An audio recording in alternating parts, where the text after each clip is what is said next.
Hey there, it's Brett of Booster Therapy back with another giveaway for the month of September 2020. This month we're going to be giving away a Tulane Brawl deck to one lucky subscriber. All you have to do, same as the previous months, is like and comment on each of our videos, and come October we'll be picking one of those comments from a subscriber and giving them the Tulane deck. Thanks again for all of your love, all of the support, and enjoy today's video. Welcome back to Booster Therapy and another episode of Commanding Presence. Today we have a fun commander deck tech and hopefully a fun way for you to build around one of the recent commanders you might have cracked in Jumpstart. That is, if you got your hands a hold of Jumpstart. So for today's video, we're going to break down a $200 build of Emiel the Blessed. So Emiel is a unicorn for 2 colorless, 2 white, is a 4/4, 3 colorless mana, exile another target creature you control, then return it to the battlefield under its owner's control. So you get to flicker for 3. Whenever another creature enters the battlefield under your control, you may pay a Selesnya. If you do, put a 1/1 counter on it. If it's a unicorn, put 2 1/1 counters on it instead. So really what we're looking at here is just getting tons and tons of value off of flicker effects and occasionally upping up our creatures, beefing them up, making them stronger. We'll put that right over Jace's horrifying zombie face eating a brain.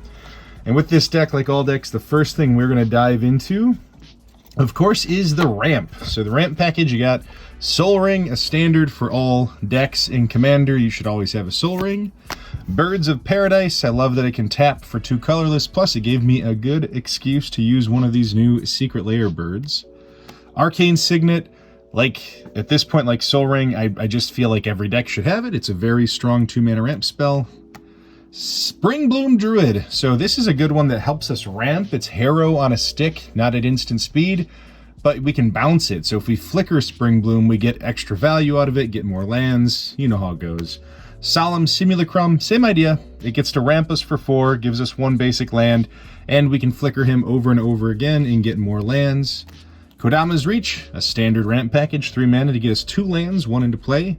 Sky Shroud Claim, for 4 mana we get 2 forests into play untapped, so this gets us our dual lands if we need them. Rampant Growth. Rampant Growth is another one of those just really undervalued 2 mana ramp spells. It gets you a land, it's a lot harder to interact with, it's a pretty safe play. Cultivate, because Cultivate is, well, like Kodama's Reach. Same thing, same idea. Heartbeat of Spring, we want to make friends with people. Also, Emiel demands a high amount of mana to activate that. 3 mana to activate it. We don't want to just do 1 a turn. We want to get to a state where we're doing it twice, 3 times, 4 times if we're lucky. And Thran Dynamo, because Thran is just the tap and activate Emiel. So this gives us the instant access to Emiel's flicker.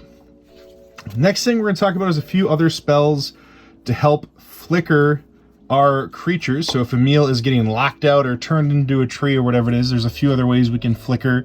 One of them is the Eerie Interlude. The other thing I love about this is it helps us protect Emiel too. So if our unicorn is getting targeted, or if they're trying to interrupt our board state or destroy what we've been building, Eerie Interlude is that instant speed save it all. Ephemerate, another really good just flicker spell. Again, it doubles to protect Emiel, which is great, but also giving us that extra value if Emiel's already in a great state. Flicker Wisp, it's not instant speed, but getting to double down on some of those ETB triggers. Some of the creatures also have a leave the battlefield trigger, not die, but leave, and Flicker Wisp will play off of that. And, of course, Conjurer's Closet. So if Emiel is totally locked out, Conjurer's Closet does the same thing at the beginning of our end step each turn. That, or if we just need to get extra, value out of our deck. And that's what the flicker is all about, is gaining that extra value. Next, we're going to talk about some of the card advantage we have in this deck. The first one is Vivian Monster's Advocate. So you can play cards at the top of your library. You can cast those as creature spells anyway. And then we can -2 to cast a creature spell, search for another one, and it's just generating an insane amount of value. So we can build creatures off it with the +1, which is great, but also just getting that static of playing the creatures off the top is fantastic with this card. Shared Summons, it's an instant speed, put 2 creature cards with different names into your hands. So getting us 2 of our engines to make tokens or whatever it is that we're interested in. Mangara the Diplomat, this one I love. I love this addition to kind of the white color pie, it really discourages people to attack you, and if they do attack you, we're going to get card advantage out of it, which is fantastic. Or if they just, you know, go crazy and cast tons of spells. Eladamri's Call, 2-mana instant speed tutor for creatures. And we have Colossal Majesty at the beginning of our upkeep. If we control a creature with power 4 or greater, we draw. Oftentimes, Emiel is on the board. It's kind of the linchpin of making this deck work, so we need her out there. If not, we have a lot of other creatures that have big enough power to make this work. And the other one is Elemental Bond. We're going to be flickering a ton of cards, and whenever a creature ETBs with power 3 or greater, we're drawing off of it. So it's just, again, increasing that value off of all of the flicker interactions we're going to be doing with this deck. Next, we're going to talk about our value creatures, the ones that we are going to be flickering. The first one is the big old Armada Worm. For 6 mana, we get a 5/5 trample and another 5/5 trample, because when it ETBs, you get a second worm that is 5/5 and trample. So the idea here is flicker it over and over again and get more 5/5 worm tokens.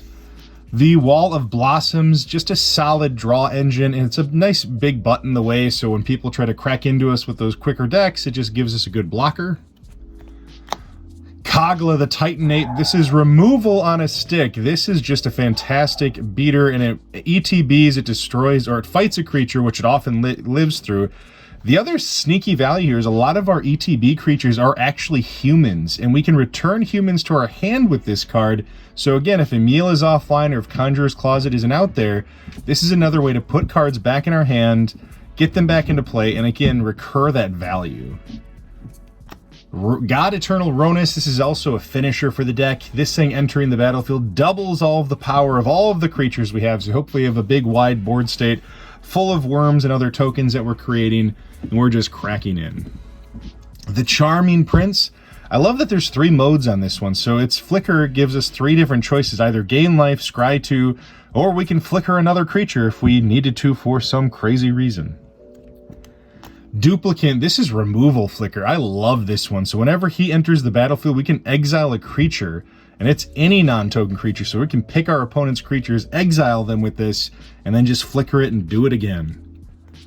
Eternal Witness, so this is one of those humans in the deck. This actually can bounce back with Kogla, but also Eternal Witness is insane value. It pulls things back from our graveyard that we've lost no matter what the card is, and Emiel just loves getting to bounce a target like this. The Palace Jailer, this thing doubles in 2 ways. One, it makes us the Monarch, and it puts Monarch online, which is one of my favorite mechanics to play in Commander. It gives us that extra card draw, and then we can continuously flicker the Palace Jailer and steal creatures as long as we maintain Monarch. And again, every time he enters the battlefield, we regain Monarch, which is great. And again, he's also a human. The Sun Titan. So when this attacks or ETBs, we get crazy value. Just pulling back our Eternal Witness or some of the other great cards we have in this deck, it's just that extra value built in. Thragtusk, this is one of our biggest engines in the deck. So Thragtusk for 5 mana is a 5/3. When it enters, gain 5 life. When it leaves, not dies, but leaves, get a 3/3 beast creature token. So flickering Thragtusk gains you 5 life, but also gives you a 3/3 beast creature token. So every flicker, we're getting both of those benefits off of Thragtusk. Champion of Lambholt, whenever a creature enters the battlefield, it gets a 1/1 counter, and then the creatures can't block us depending on how big Champion is. So the idea here is we have so much going on with that flicker ability, so much ETB with our creatures, that Champion of Lambholt is just getting bigger and bigger and bigger and bigger, and is making it so people can't even block us. The Blessed Sanctuary, so prevent all non-combat damage that would be dealt to you and creatures you control. So I love this for things like Blasphemous Act or some of the other big destroy spells or any of that damage that could be dealt that's not based in combat. The other upside, though, is whenever a non-token creature enters the battlefield, we create a unicorn. So it's another one of our engines to create endless tokens. Trostani Discordant, so this one just packs a lot of value in a card that we're going to flicker. One, it anthems everything we have besides itself. When it ETBs, we get 2 1/1 white soldiers with lifelink, so we're getting more of that token generation. But the thing I really do love, because it happens a lot in Commander, is at the beginning of our end step, each player gains control of all creatures they own. So those nasty thieves out there don't get to keep what they have worked so hard to steal. It goes right back to their owners. The Sunblast Angel, this is a wicked one. So We hope to be in situations where we are not tapped out with a lot of different creatures, but our opponents are, and we flicker Sunblast Angel when anyone decides to attack to destroy them all. So it really just kind of gives us that ammunition to say, hey, if you want to attack us, go for it. I'm just going to destroy everything once they become tapped. The Deep Forest Hermit, it's another one with huge token generation, and it anthems those tokens. So, you know, at this point, Vanishing 3 is never really going to hit because we can always flicker Deep Forest Hermit to avoid that and reset the vanishing counters. So really, we're getting 4 2/2 squirrels every time we do that for the low cost of 5 mana. Avenger of Zendikar, one of the biggest beasts. I mean, this guy just fills the board up for us. I mean, often we're going to have 7, 8, 9 lands. I mean, it's just, you're playing Commander, we're playing a bit of Battle Cruiser Magic, and we're going to get there. This ETB is just filling our board state up and making it impossible to beat us. Cavalier of Dawn, another great one. When it ETBs, we get to destroy permanents. So any non-land permanent dies, they replace it with a 3/3 golem. It's just, again, nice value, targeted removal that we can bounce. Knight of Autumn gives us a few different modes, again, similar to the Charming Prince. I just love a good ETB that gives us 3 choices. Either counters, artifact or enchantment removal, or we can gain 4 life if we need it. And Acidic Slime. Land, artifact, enchantment, all of them we can destroy when it ETB. So a great bounce, a great value card for Emiel. Next, we're going to talk about some of our targeted removal outside of the cards we just reviewed, because obviously some of those flicker effects will give us targeted removal and removal in general. This is our spell suite outside of the creatures. So first one is Swords to Plowshares. 1 mana instant speed, exile a creature. It's fantastic. Winds of Abandon. This is quickly becoming one of my favorite board wipes for Commander. For 6 mana, we exile every creature we don't control. Crazy, crazy good cost for something that wipes everyone else's board. Gives us that Cyclonic Rift effect just at sorcery speed. Path to Exile, another exile creature for 1 mana. We don't care about the downside. Generous Gift. It destroys any permanent and they just get a silly old elephant out of it. Aura Shards, we're getting so much of that flicker ability in that ETB, this is going to get out of control. All of the creatures we have, whether it's a token or whether it's something being flickered, we're constantly going to be destroying artifacts and enchantments. It's going to be really tough for our opponents to do anything with those. And of course, we got Wrath of God. Wrath of God is one of the better board wipes in Magic. It's 4 mana, destroy all creatures, they can't be regenerated. It's fantastic, it's efficient, it kills it all. And then Council's Judgment. A recent reprint, a super low cost card. This thing was up to like $14, $15. It's a lot lower now. Pick them up while you can. This is a great removal spell for Commander, and it pulls in some of that community fun that we all look for when we play the game.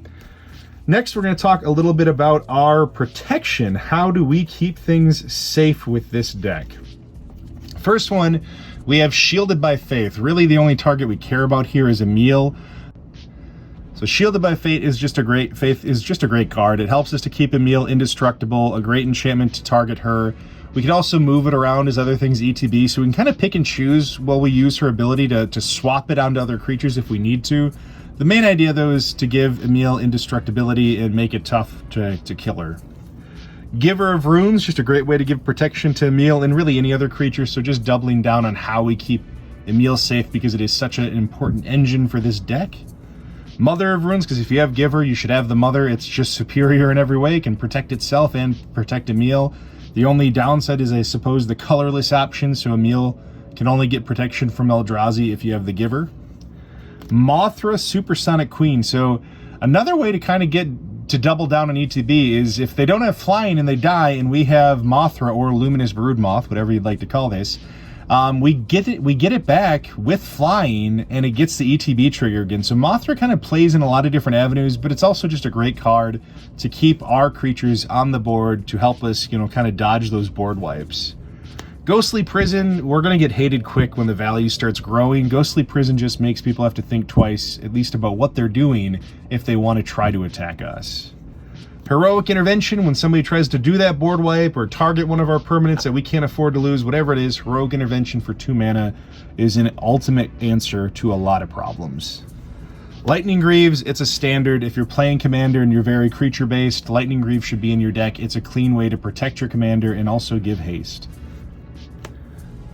The next card we're going to talk about is a finisher, one of the finishers for this. So we're building up a ton of different tokens, and we're going to get a wide board state hopefully pretty quickly. And one thing that we need is to make sure our creatures are big enough and bad enough to break everybody.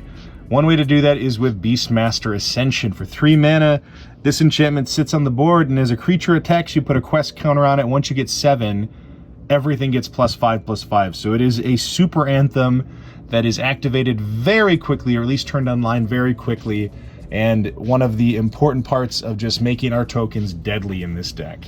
And the last one is, of course, the combo, because what would a deck be without a combo? So we have a few combo pieces. So let's start with the first. We need a sack outlet. So we got 2 different options here. We have Altar of Dementia. Altar of Dementia is a sack outlet that can mill somebody completely. So we can mill all of our opponents. In green-white, you can mill with this card.